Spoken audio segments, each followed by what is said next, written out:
Des responsables ukrainiens ont déclaré que les forces russes continuent à militariser la centrale nucléaire de Zaporijia, faisant craindre que la plus grande centrale d'Europe ne soit utilisée comme base pour tirer sur le territoire ukrainien, augmentant les risques de radiation.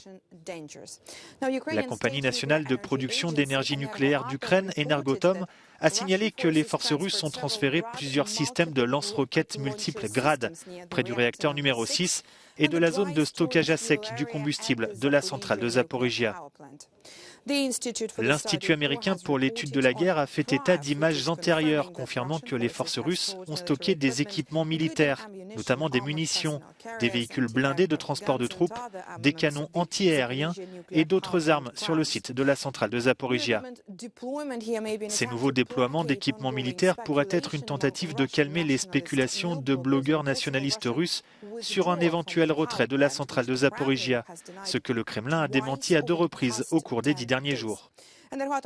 Energoatom a déclaré qu'il y a de grandes chances que les forces russes utilisent les systèmes Grad pour frapper Nikopol et Maranets dans la région de Dnipropetrovsk, qui sont déjà des cibles quasi quotidiennes des bombardements russes. La centrale de Zaporijia est sous contrôle russe depuis les premiers jours de la guerre. Bien que le risque de fusion nucléaire soit fortement réduit du fait de l'arrêt des 6 réacteurs, les experts estiment qu'une dangereuse émission de radiation est toujours possible.